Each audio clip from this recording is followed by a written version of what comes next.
विषय है कि रंगमंच या जगत। भाई और बहनों, बहुत ही सुंदर विषय है। इसको मैं पूरे दो ही रूप में कहूं तो रंगमंच ये जगत है और कर्म खिलावन हार और नाना रूप बनाए के और चेतन खेलन हार। आपने कभी कठपुतली का नाच देखा होगा, तो कठपुतली का नाच, जो कठपुतली नाचती है वह तो नाचने वाली तो कठपुतली है लेकिन नचाने वाला कोई और है। जो धागा ऊपर अदृश्य रूप में व्यक्ति बैठा है वही धागे को ऊंचा नीचा करता है, और कठपुतली कूदती है, टेढ़ी होती है, सोती है, नाचती है और बैठती है, वो नृत्य करती है।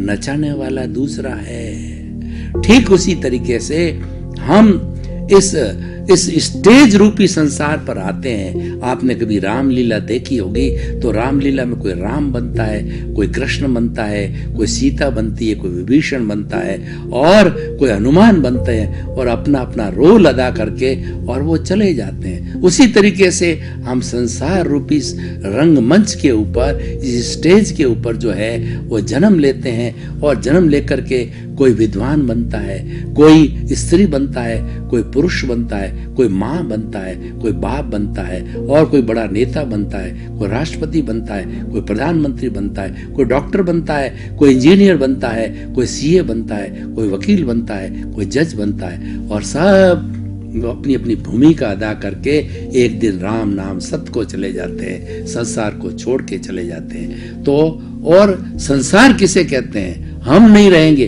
पर संसार रहेगा। जो संचरण करता है, जो हर क्षण बदलता रहता है, वह संसार कहलाता है। संसार की हर चीज परिवर्तनशील होती है। हम बच्चे के रूप में जन्म लेते हैं, थोड़े बड़े होते हैं, युवा हो जाते हैं, युवा होकर के बाद में हमारी शादी होती है, फिर प्रौढ़ हो जाते हैं, वृद्ध हो जाते हैं और एक दिन संसार से चले जाते हैं। यही संसार का नियम है, यही कुदरती कानून है, यही कुदरती रचना है, और यही कुदरत के कानून के तहत हम संचालित होते हैं। तो भाई और बहनों, ये सारा हमारा जो विषय है रंगमंच या जगत है।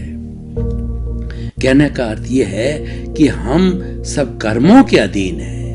हम जो पूरा जीवन पर भुगतते हैं वो कर्मों के अधीन भुगत जाता है।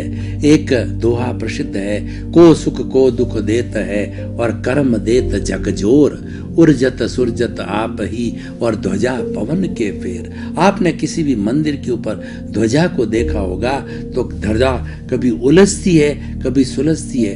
कौन उलझाता है और कौन सुलझाता है? कि जो पवन का फेर आता है, पवन का झोंका आता है, वही उलझाता है और वही सुलझाता है। तो उसी तरीके से हमको कौन सुख देता है और कौन दुख देता है? हमको कर्म सुख देते हैं और कर्म दुख देते हैं। भाई और बहनों, इस दुनिया के अंदर ऐसा कोई भी जो है शक्तिशाली देव नहीं है। 33 करोड़ देवताओं में से कोई भी ऐसा शक्तिशाली नहीं है जो कि आपको सुख दे सके।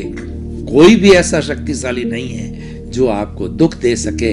आपको सुख और दुख देने वाले आपके पूर्वकृत कर्म होते हैं। वही जब उदय में आते हैं, पापोदय के रूप में उदय में आते हैं, तो आपको दुख देते हैं। पुण्योदय के उदय में आते हैं, आपको बड़ा करोड़पति बनाते हैं, अरबपति बनाते हैं, राष्ट्रपति बनाते हैं, प्रधानमंत्री बनाते हैं, एमएलए बनाते हैं, एमपी बनाते हैं, जज बनाते हैं, इंजीनियर बनाते हैं, और आपको अच्छा जो है वो वक्ता बनाते हैं। सब कुछ करने वाले कर्म होते हैं। तो भाई और बहनों, मैं यही कहूँ कि संसार का भगवान है तो वो हमारी कर्म सत्ता है, तो कोई अतिशयोक्ति नहीं होगी।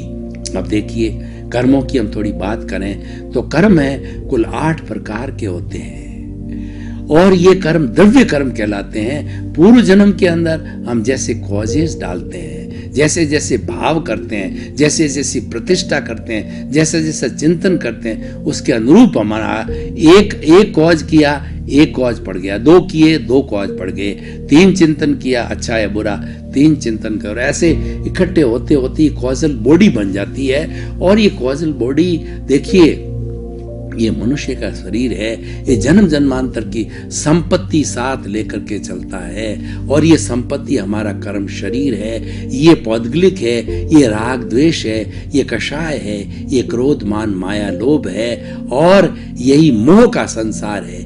ये सारी कॉजल बॉडी जो है वो हर वक्त हर प्राणी अपने साथ लिए चलता है। और ऐसा अगर हम आत्मा का अस्तित्व माने, आत्मा का अस्तित्व क्या है? असंख्य चेतनामय परमाणुओं के पिंड को आत्मा कहते हैं। एक आत्मा के जो है चेतनामय परमाणु पर असंख्य असंख्य कर्म के पार्टिकल होते हैं, जो कि पौद्गलिक हैं, जो कि चतुस्पर्शी हैं, और जो गलन मिलन धर्मा होता है वो पुद्गल है, वो जड़ है।